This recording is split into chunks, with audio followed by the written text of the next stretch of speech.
Om Asatoma Sadgamaya Tamasoma Jyotirgamaya Mrityorma Amritam Gamaya. Om Shanti Shanti Shanti. So you like today's verses very much because they are all on love, dearness and happiness. How it is analyzed.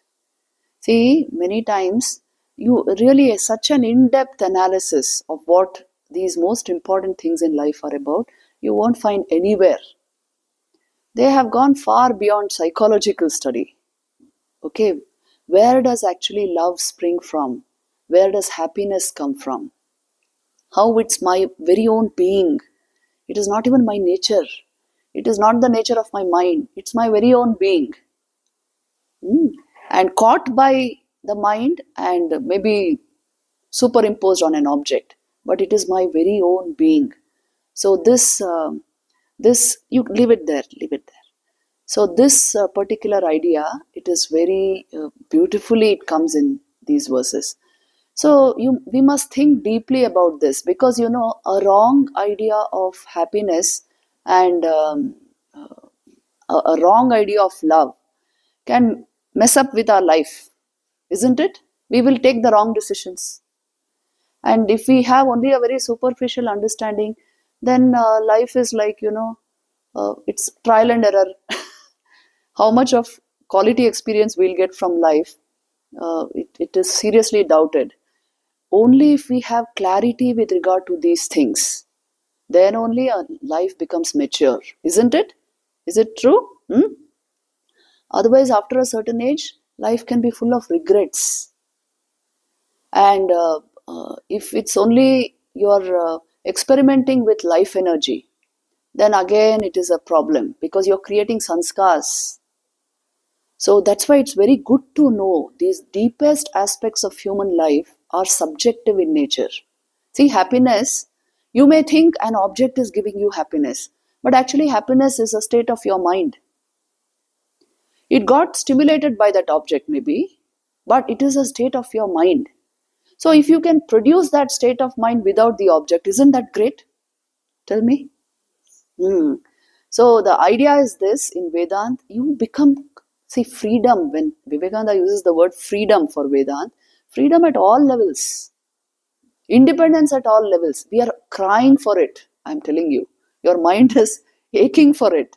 Because if I have to lean on somebody to remain happy and contented and joyous, then what is the guarantee that what I'm leaning on is going to hold for all time? Tell me. Life is so changing, so impermanent. So then I must learn to manufacture these higher states of mind by myself. And happiness is something more than just a state of your mind. That also will come. Initially, we understand this much, that the experience of joy is internal, and it is silent. It is natural. It comes from my being. It is not just a state of mind, it actually springs from my being and gets reflected in a pure mind. That is its nature. So if the mind is clear, it will definitely contribute to your happiness. That is why a healthy mind will be a happy mind. A wrongly conditioned mind, a psychological case, cannot be happy. So this is the whole point. A clear mind will reflect the joy of the soul. And a mind wrongly conditioned or full of passion and anger and jealousy and hatred, it cannot reflect that joy. Then you need an object to keep you happy. You need somebody to keep you happy. So why should we reduce ourselves to such miserable states when when your joy actually springs from within you? See, an empty mind will reflect the inner light and joy. When it reflects the inner light, you call it awareness. When it reflects the inner joy, you call it bliss. Yes? So the very nature of yourself is existence, consciousness and bliss. We don't have to hunt pleasure in the outer world. But it's a world of experience. You can learn your lessons there. Vivekananda pointed out to this. He said, that we come to learn lessons from the world. We come to get knowledge. It's a learning experience. It's not a resting place. It's a journey. It's not a destination. If you want to make it a destination, many people think, oh, it's a destination where I have to be supremely happy. Then what you will do, you will only invest in the external. Time, energy, people. You will try to extract joy from there. And that will yield very little joy, I'm telling you.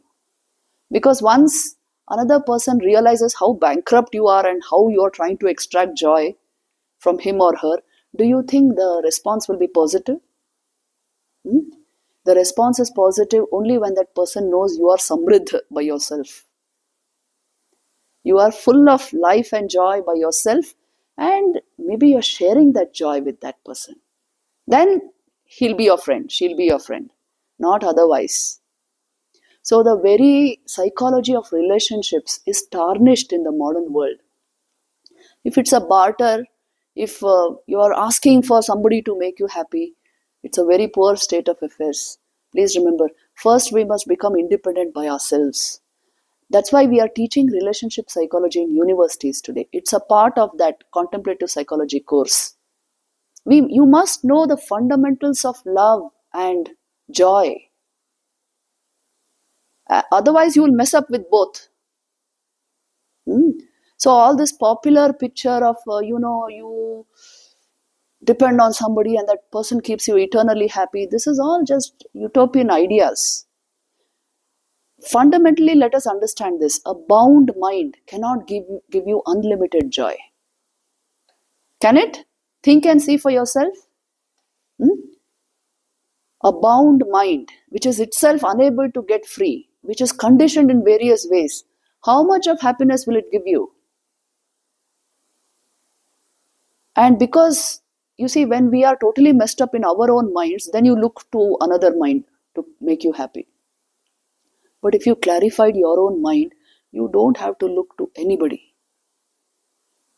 You will look up to others, actually. You will see the divine in them and appreciate them.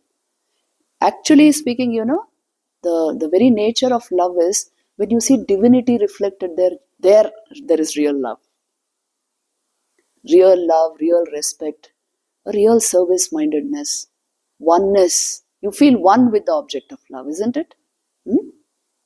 Unity, expansiveness, all this will naturally come. And if I'm bankrupt and looking at somebody, that is a very poor state of mind. So be clear about this and let us not fool ourselves when it comes to all these things in life. To young people, all the more this has to be told. The mind an untrained mind is the cause for all disaster. It will keep fooling itself. So let us take care of this. This is the highest psychology on which I have found on love, happiness, awareness. These are all connected. These are not three words. It's the same experience which expresses itself in three different ways. It's the same experience. That's why I told you, if happiness is an exponential function of your awareness, so also is love. Love also is an explosion of your awareness. And so also is your intelligence. That is also an explosion of your awareness in your buddhi. So take care of your awareness and the rest will follow. That's the whole point. You see how beautifully they will put it in these verses. Not exactly this way they put it, but this is an understanding born of this. You see. I think we go to verse number 21, right? Amrita abdhe me जीर्णी मृषा डिंडीर जन्मभिः स्फटिकार्देन मे रागः swapna sandhya abhra vibramaihi. See, he says, when false waves rise in me, the ocean of immortality, there is no loss. When the dream-like evening clouds of delusion gather round me, the mountain of crystal, they color me not. Look at his stand. He's taking his stand on the ultimate, in Brahman. So then the false waves that rise in me, in the mind. See, nature of mind is, the vrittis are like waves, isn't it?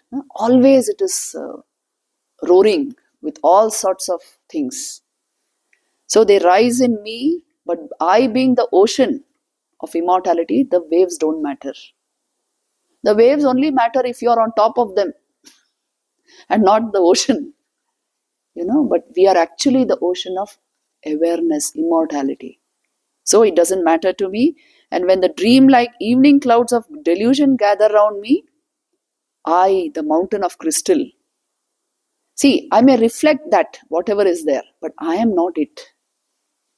Anything happening in your mind, please check this out and see.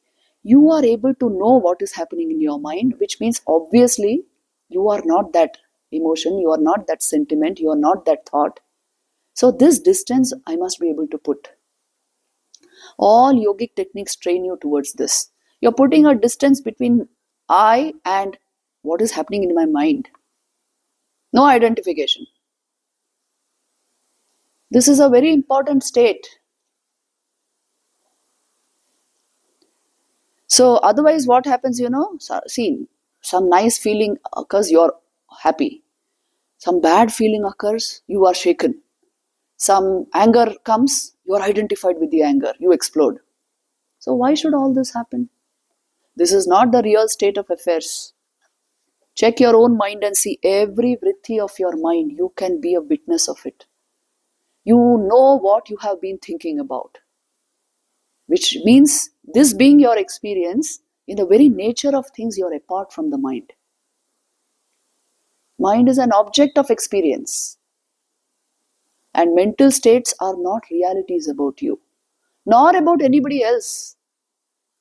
Okay, so don't identify people with mind and body. Yes, that's the message. Just like how I am not identified with the body and mind, I will not care to identify a person with body and mind. That's why the state of judgmental mind is a very poor state. The mind of a saint, the mind of a sage is far more intelligent than that.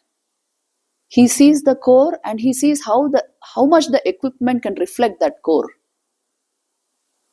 But he will not see what is the content of the mind and identify the person. Because you see, life is such, you never know what you will gather.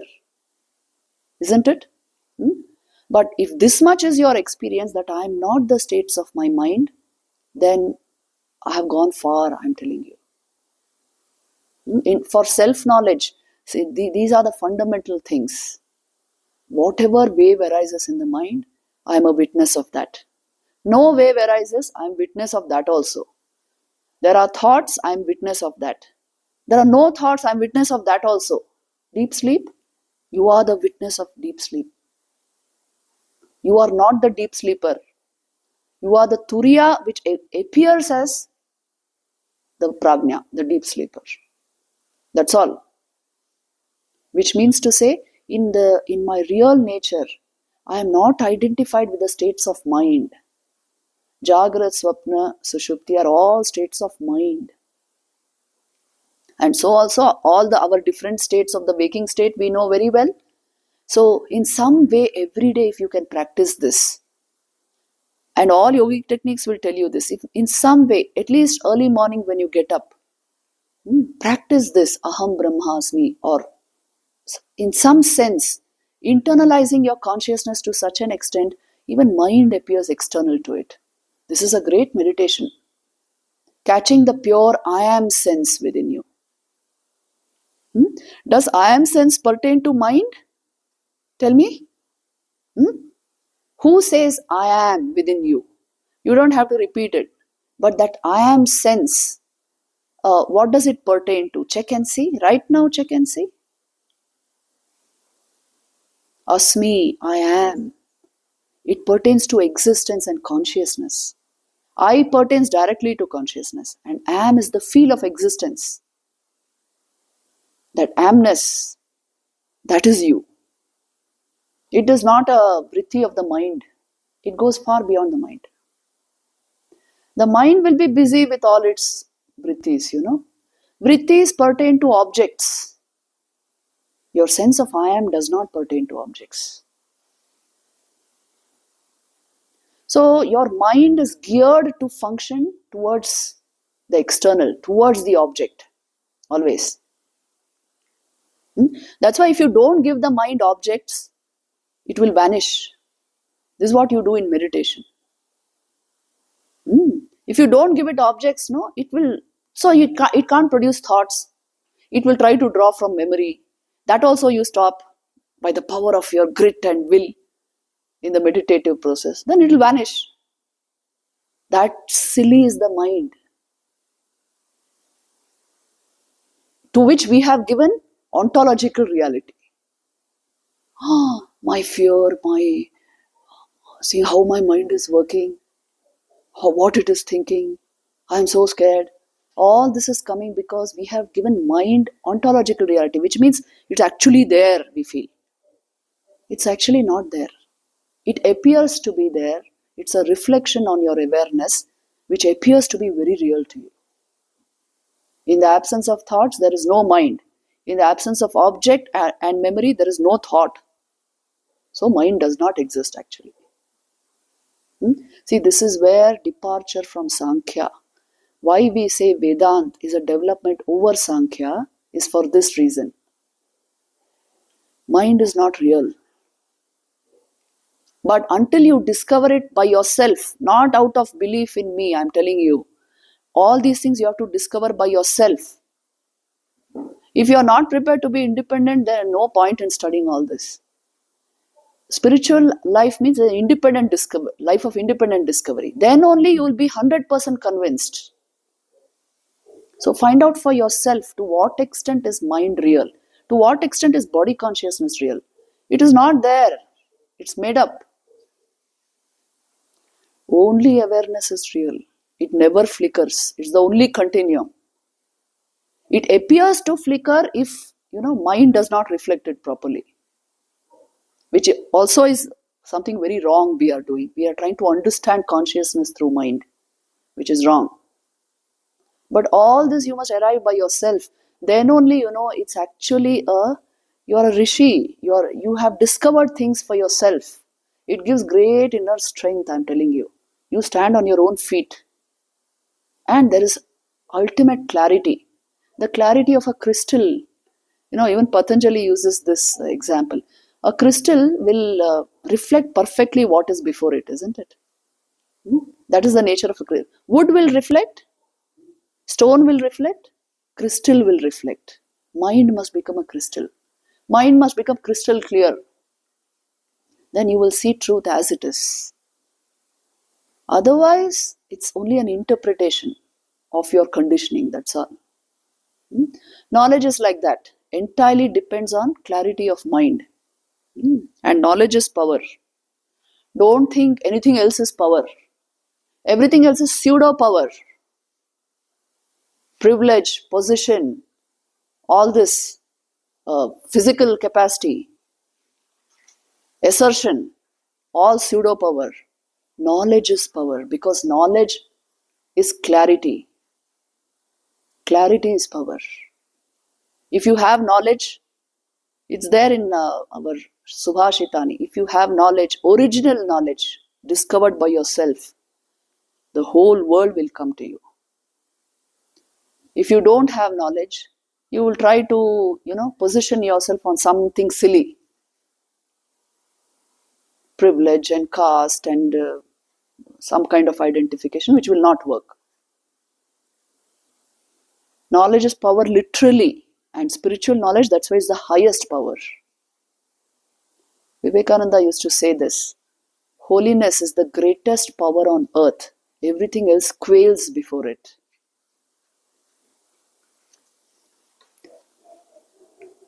So you see, all the false waves rising in me cannot affect me in any way, because I am the crystal that reflects the waves, right? And in no way does the wave touch me. See, what he's trying to say is, your vrittis, are whatever is happening in your mind, has no real contact with you. So has the mind any real contact with me? Even mind has no real contact with me because it is always an object of my perception and it doesn't actually exist. It's a temporary make believe, for us to function in the normal world, empirical world, what we call practical world. For the yogi, awareness only is practical. Practical is a relative term. You can't say, well, in the practical everyday world. For somebody else, the practical everyday world is something else. So take care of this. It all depends on what you empowered within yourself. Did you empower awareness? Or did you empower silly thought mechanism?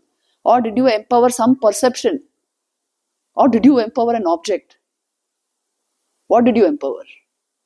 Where you will invest your attention, that will get empowered. Attention is power. Knowledge is power. So actually train your attention towards the highest.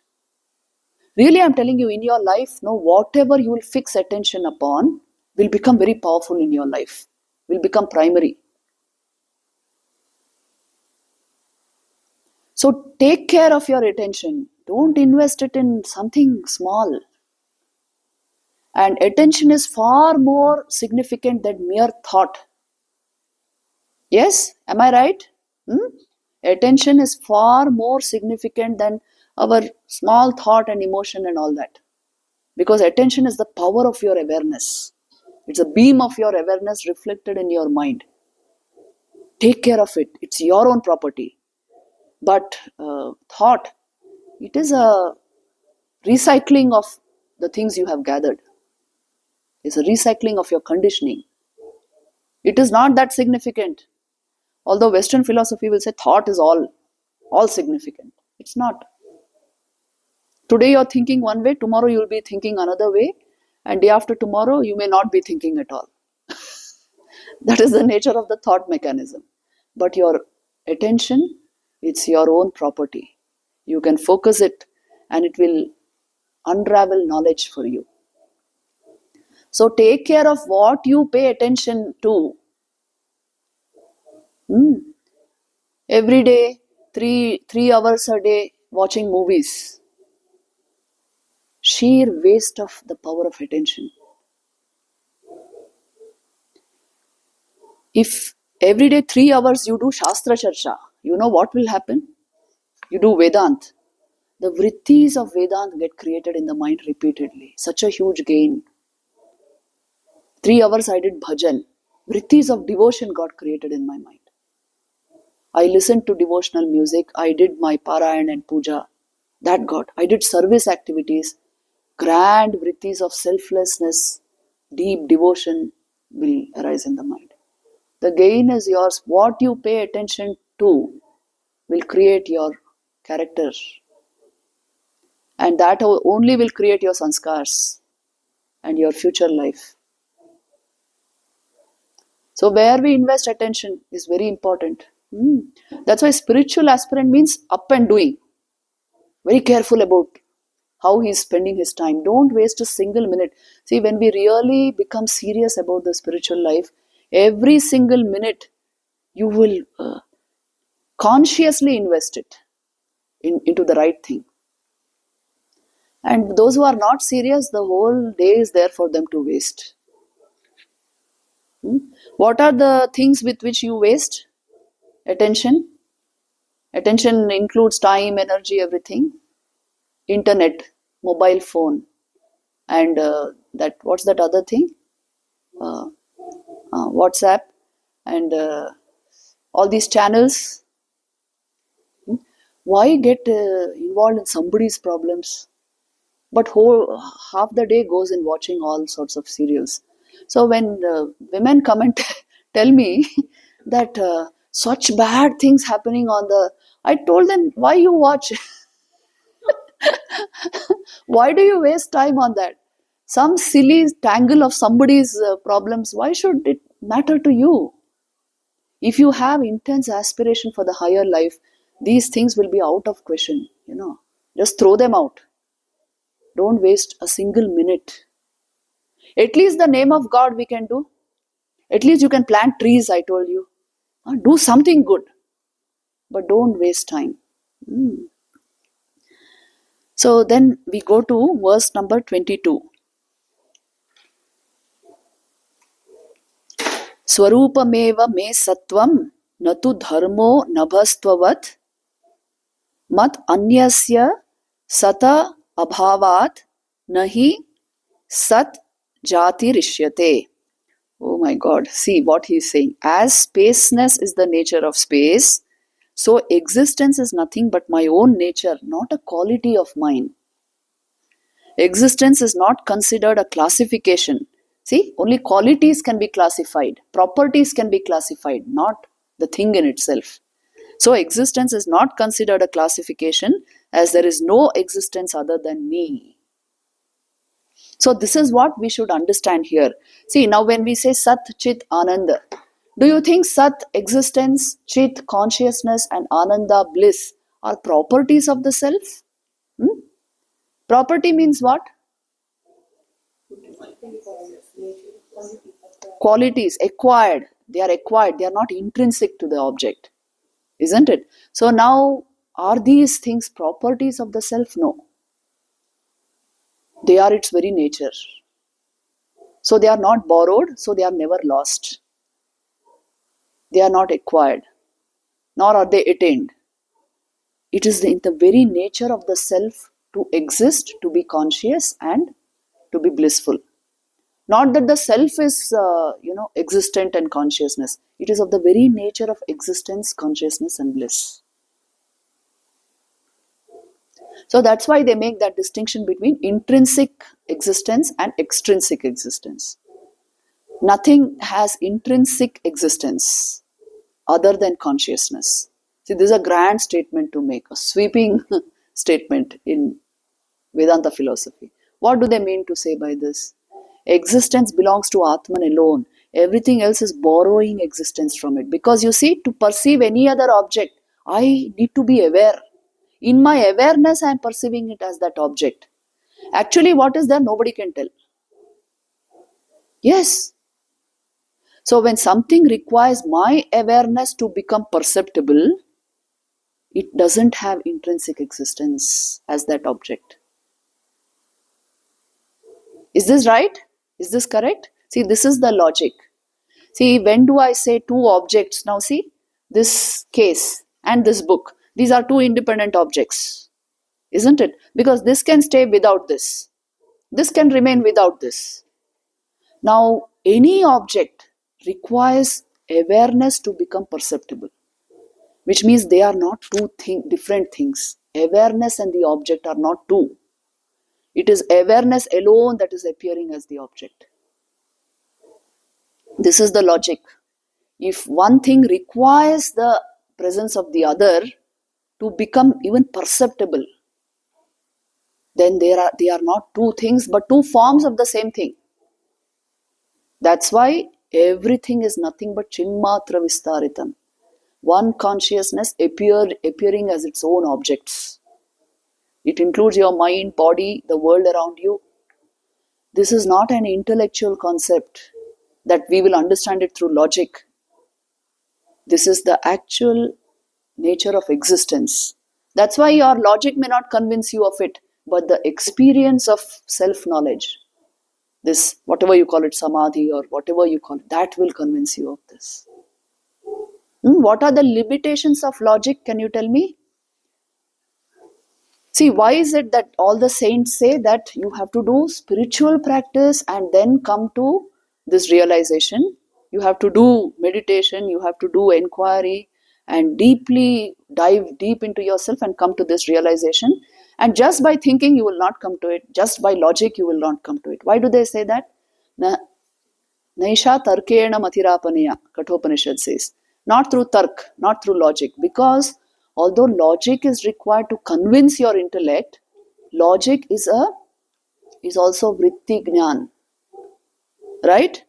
So the limitations of your mind apply to logic. What are the limitations of your mind? Your mind has epistemic limits.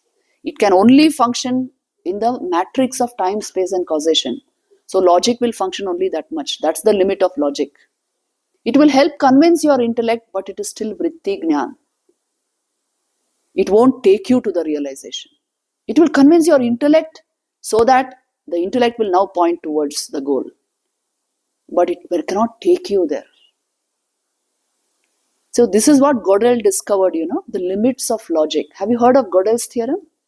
No. So any mathematical axiom, even the highest level of math, is limited by its logic. So logic has its own limitations, but it also has its own contributions to make in our development, isn't it?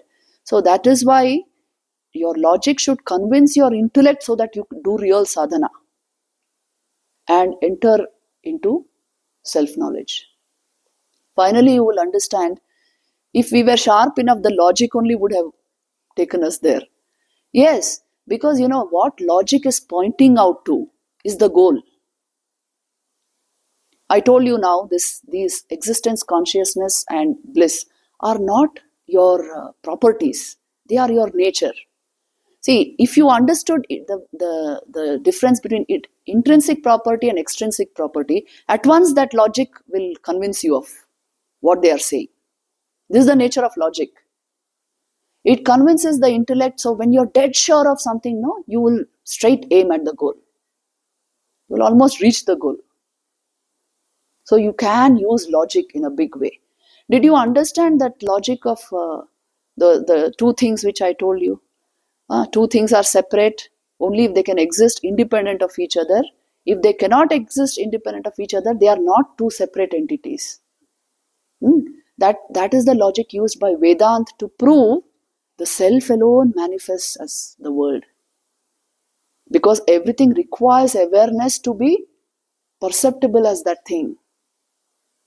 So nothing has intrinsic existence except consciousness.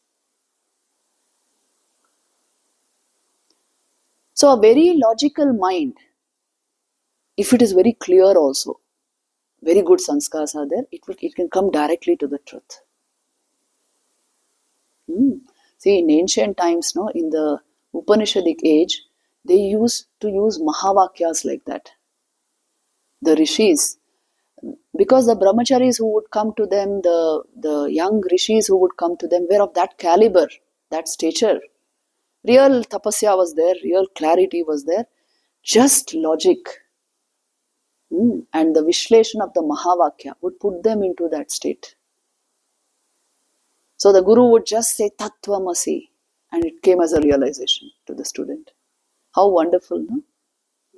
So if we have that kind of mind, that will work, really. It takes very little to realize Vedanta. It takes an empty mind to realize Vedanta. All you have to do is manufacture the empty mind. Now you'll say, easier said than done. Is it easy to manufacture an empty mind? See, the primary thing you will face when you try to really do sadhana in empty mind is the power of desire in the human heart. Everything in our life has come out of the power of desire. There is a tendency in the human mind, it resides in the human mind, to desire, to want this and that and that and that, and taste of, like today's youngsters put it very openly. They say, we want to taste everything in life. At least once. Then I'll choose. This is what they say, isn't it? So this is the nature of the mind. The fundamental aspect of desire drives the mind to its experiences. So now you are stalling that when it comes to spiritual practice. Is it a small thing? You are going against your own will, as it were. So it requires superhuman capacity to do sustained sadhana, tapasya. Vivekananda has used this word. Superhuman capacity is required. Which means you don't budge from what you know to be real, what you know to be true. Sharp vivek and this fixed will. Only then sadhana will be successful. Otherwise it won't be. Otherwise it's halt and go. If you compromise on this, you won't get first-hand knowledge. You have to listen to somebody and proceed. That real tej and what is called ojas, that is required. See, that person becomes a rishi. And only a rishi is one who is convinced of the truth of existence. He lives by that. The rest are all speculating. So all these are the requirements of sadhana, fundamentals of sadhana. Then,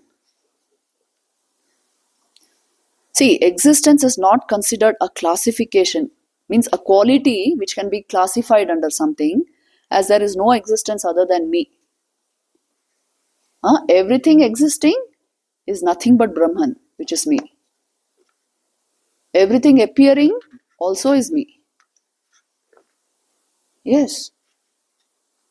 And see, this has, it's called Eka Jiva Bodh, which means you have understood there is only one living, vibrant entity manifested in. The closest example of this you can say like a new mother and her child. For her, now the child is still her only.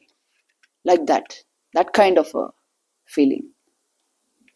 So, the very nature of saints and sages, they will protect everybody's dignity because they are invested, as it were, in everything in creation. There's a strong kinship with everything. A saint will never denigrate or doesn't have any ill feeling towards another. Why? Only because of this. Ekatma Bodh is there. Somewhere he knows it's my own reflection. See, you can never convince a mother of the insufficiency of her child, isn't it? Can you? She'll never believe it. However the child may be. That's because of that she has experienced some level of ekatma bodh in infancy. That creates that strong attachment. So in the case of the sage, it is an enlightened love. It's not attachment. Because he has actually seen he has become all this.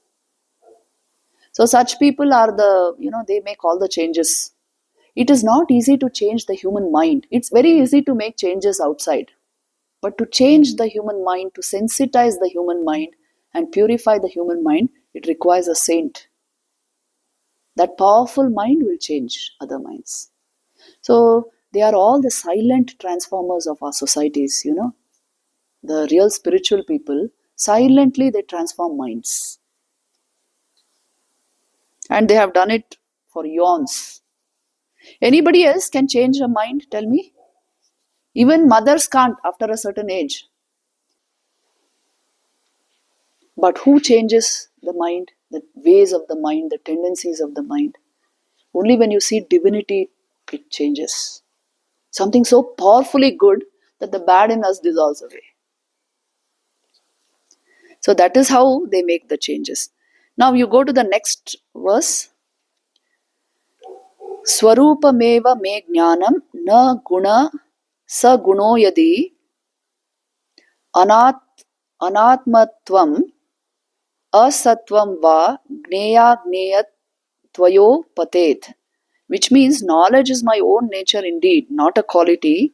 If a quality, then the self becomes knowable and therefore it is not self. If unknowable, the self becomes non-existent. See the logic they are using? If self-knowledge was a quality in me, automatically a quality is known, isn't it? So then the self becomes knowable. It becomes an object. So it cannot anymore be the self. That's why they are not qualities. Existence, consciousness, bliss, knowledge, they are intrinsic nature of the self. And if a quality is unknowable, then the self itself will become unknowable, become non-existent. So, he is using both logic and his experience to understand the whole point, you see. Now we go to the next verse, the 24th verse. See, this is very beautiful and pregnant with meaning. Ahameva sukham nanyad anyache naiva tatsukham amadartham nahi priyo madartham na swata priyam. I am joy itself. Joy is not other than me. If other, it is not joy at all. For if it isn't for me, it isn't dear at all. And if it is for me, it isn't dear of itself. There's a lot packed in this. We'll unpack it for the next half an hour. See, he's saying, Ahameva sukham. I am joy itself. Now, the tendency of our mind is to get joy. I told you, mind relies on objects to think. So, it is always trying to get joy. If only it knew, if it kept quiet and cleared itself, it would reflect already existing joy. If it knew this, do you think it will try to get joy from the outside? It's a two-faced mirror kind of thing, One mirror is always turned outward because it is trying to get something from the outside. See, everything that we do in life, it is only to get joy, happiness. Isn't it? Anybody else, anybody doing anything apart from this? Whatever we do, see, we may say, no, I'm doing my duty. But you are doing your duty because you got into the relationship and you feel dutiful towards that person because you wanted joy. So you got into the relationship. So at the heart of everything is the drive for joy, the drive for happiness. And it is perfectly justified, isn't it? Because the nature of the self is bliss, its equipment yearns for joy. Only problem is it turns only outward for that joy. That's the only problem. The drive in itself, you see, is existential drive. The mind wants to remain joyous. So what's wrong with that? But only to turn towards objects for that joy is the mistake. That is the problem. And so also with love. You want to be loved and be loving. It's very good. But only to turn towards just anybody to keep you engaged. This is a mistake. Because if that mind matures enough, it will turn towards itself. See, he says that dearness belongs to me. It will turn inward. When they say the goal of life is devotion to God, this is what they are saying. You turn inward. Let the mind learn to reflect the existential reality behind it. It will remain always joyous. It will be full of love. But if it is depending on another mind to keep it well, that is a mistake. Sadhguru says there are only two types, mystics and mistakes. Mystics are those who have understood that it's all within. And mistakes are those who feel it's all outside. So this is not an intellectual idea. Please understand the nature of love and the nature of joy, happiness are very similar.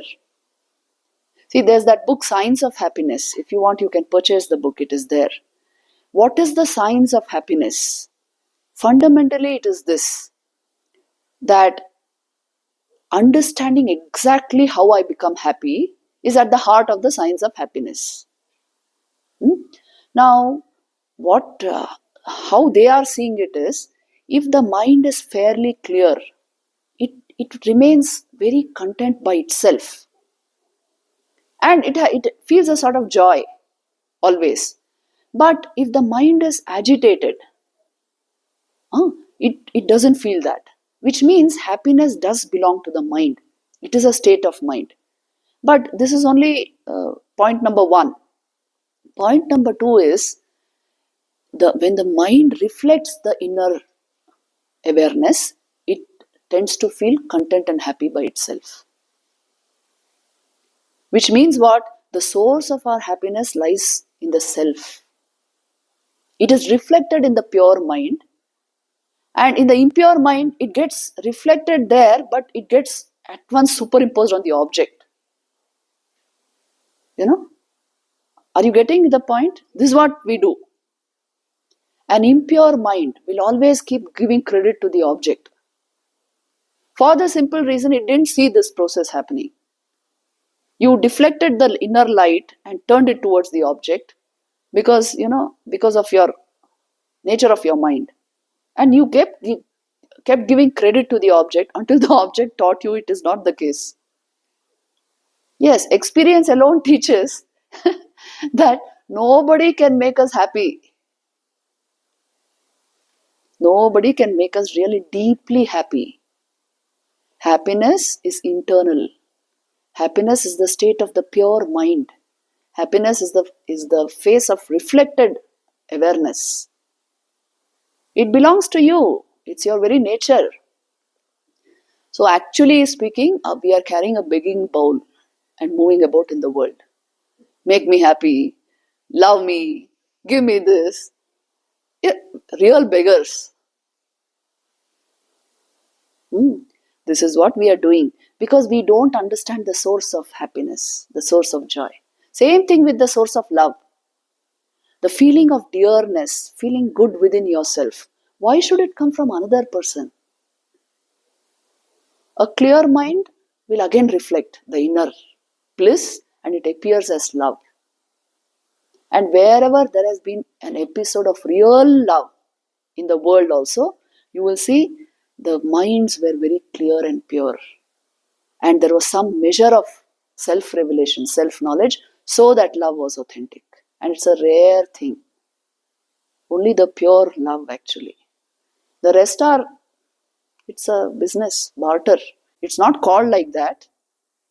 Love can never be body-based. Can it ever be, tell me? Matter cannot inspire love. Can it be mind-based? It can't even be mind-based. Because I told you, mind, only if it has some conditioning, it functions as mind. Otherwise, it's not there. So any conditioned product cannot inspire real love. Only awareness inspires love. That is why the only people who are really loved selflessly, unconditionally, fully, completely are God and His saints. The love we feel for them, you can never feel for a human being. That's why they are kept like different categories, isn't it? Every culture has done this because only the divine reflects real love, unconditional love, complete love. And the rest are all transaction, refined and unrefined. So, and we are using the same term. That's the problem. You are giving it the generic name of love. For any form of barter, you call it love. But real love belongs to God and the godly. So if you consciously turn towards them, you will always be full of love only. How many beautiful bhajans are there on this, isn't it?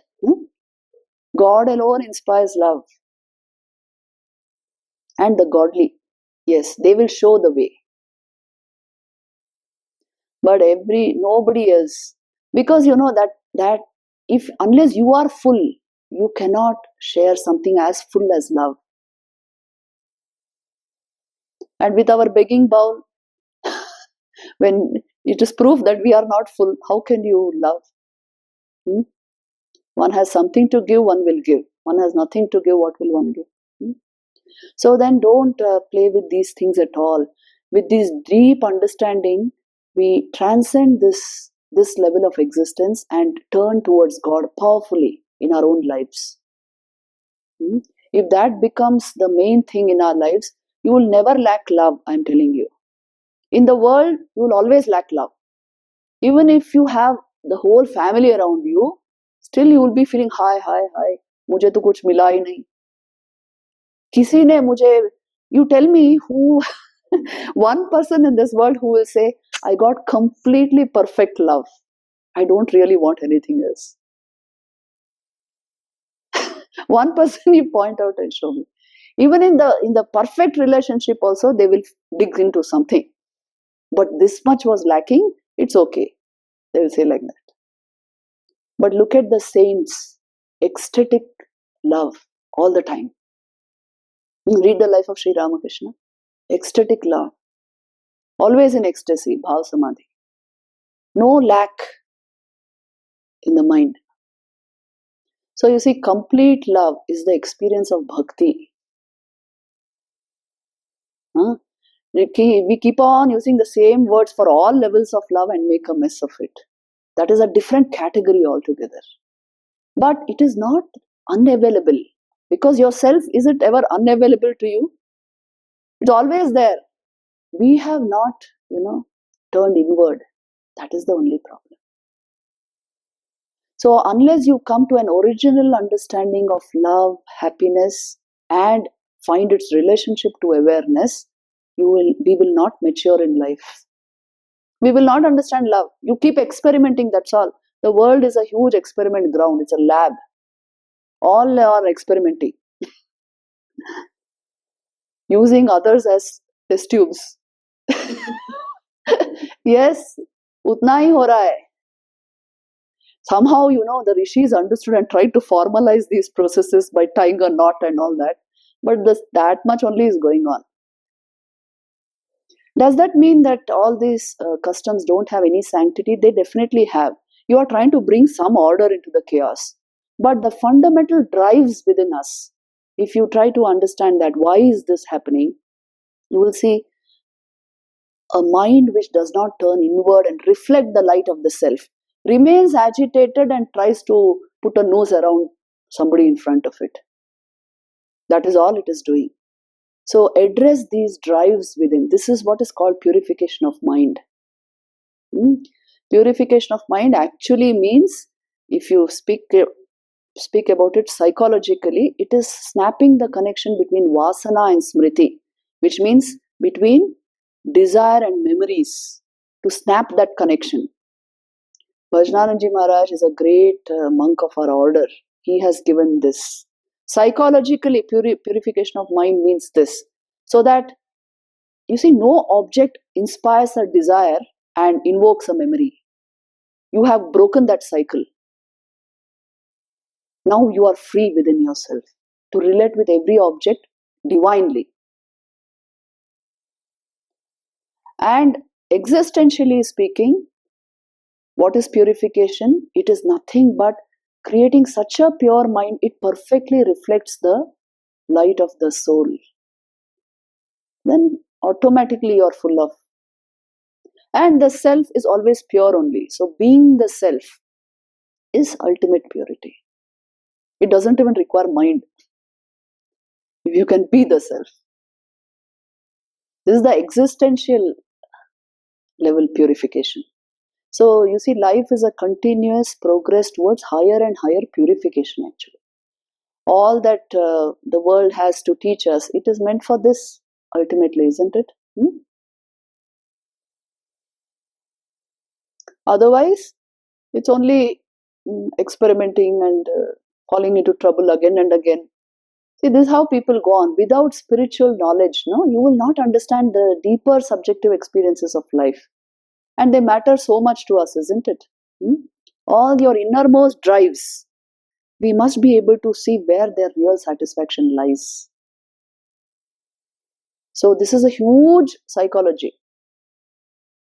Contemplative psychology will teach you all this, what is lacking in modern psychology. And ultimately, it goes beyond psychology. It goes into existential truth. Because our drives belong to the mind, but the source of our very existence belongs to the self. Your drives are not permanent. They can be transcended. They can be purified. So this is the process of sadhana. And it is only this way that we come to higher and higher understanding of love, happiness, awareness. Then the path becomes smooth. Otherwise, all the time entangled with some... our whole problem is no clarity of mind. Eternal confusion is raging in the mind. This is our whole problem.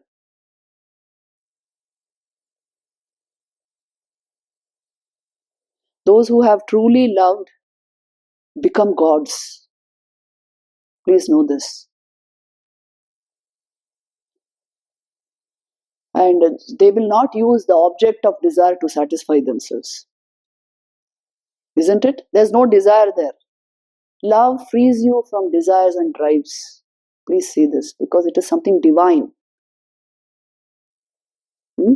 So all these stories in our scriptures, all this, they only show that, isn't it?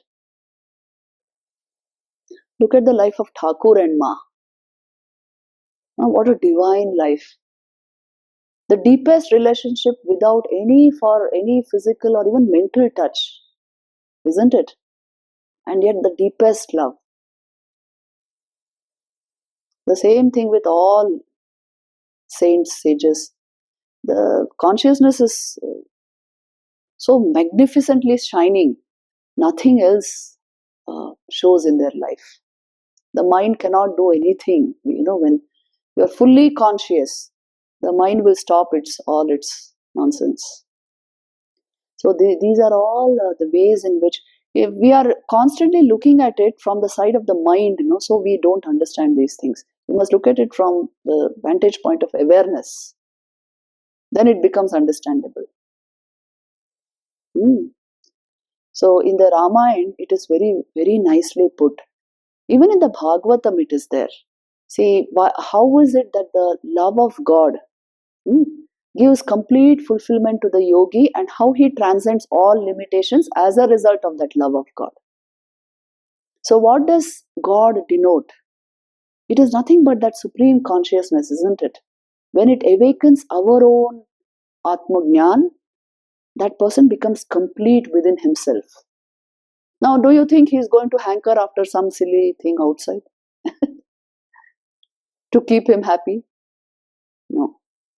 He will radiate that joy to others and inspire them towards his state. This is how he completes his own life. This is how it is described. So when we have questions about bhakti and all this, all that you have to do is you have to dive deep into bhakti to answer those questions. Many people ask us these questions.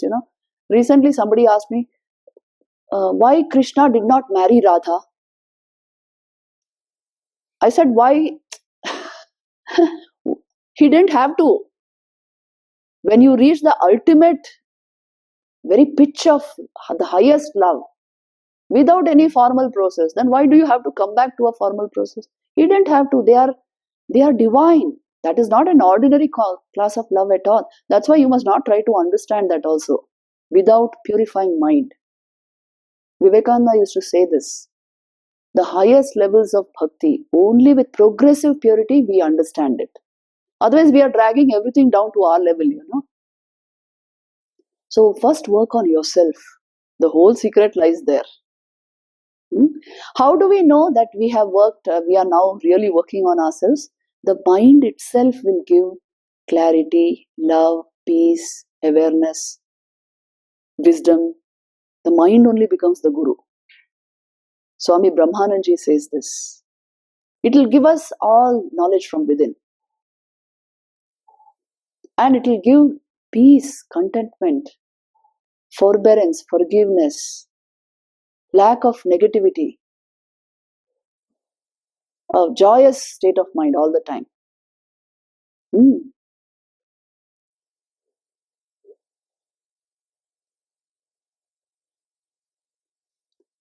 So this is a good mind. The good mind gives us all this. The closer it is to self, the better it will function. The further it is from the self, the more messed up it is. Awareness contributes to your bliss, to your joy. Don't mistake this. Make a mistake about this.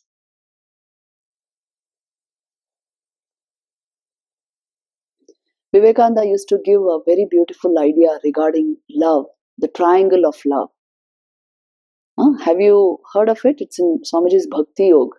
See, what are the characteristics of love? Love knows no fear, first thing. Yes? If it's really an object of your love, you will never fear it. And love knows no barter. That's the second point. If it is an object of your love, you want no transaction there. Because it's enough that you love. It completes you. You are not expecting that person to love you. See, the very nature of love is it liberates the lover. He is not going to beg anything from the beloved. So no barter. Third is, love is always the highest ideal. You are seeing the highest ideal reflected there, then only you can love. No, nothing else will contribute to the highest love. So all these cheap representations of so-called love, some kind of physical attraction, mental attraction, don't exist in real love. Because for the lover, the beloved always represents his highest ideal. Then only there is real love is inspired only then, not due to anything else. So this is a great point to understand. As we mature in life, we must mature in love. Otherwise, your emotion is going in one direction, your thought is going in thought, you are doing Vedant, emotion is going in somewhere else, will is going somewhere else, actions are going somewhere else. Not like that. Everything comes together. So as we grow in life, we grow in love, we grow in awareness, and we grow in real intelligence. Yes. That is why then you will understand statements like love is different from attachment. Love is different now from attachment, or same thing? What's the difference? Selfless. The nature of love is selfless because it's not a barter now. Your love completes you. You don't ask anything from the beloved. So it is selfless. See, the closest example, any mother will tell you this, that she became fulfilled as a woman by the coming of her child.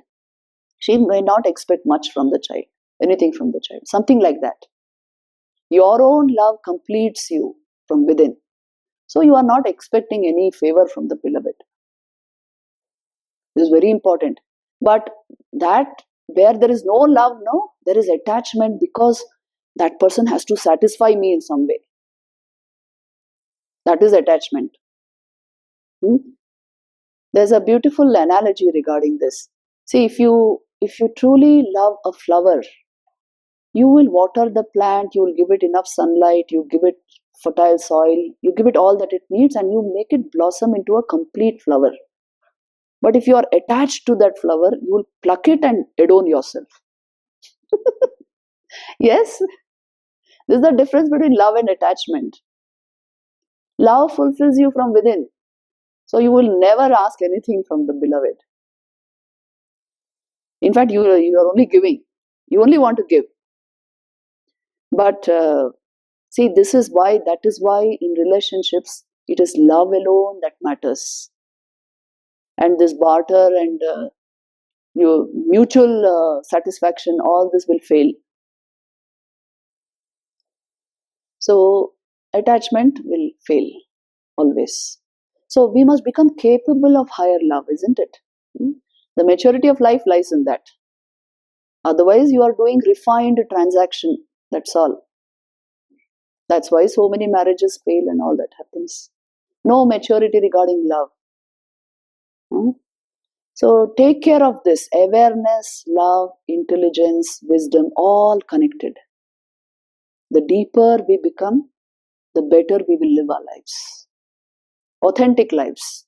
We'll stop here. Om Shanti, Shanti, Shanti.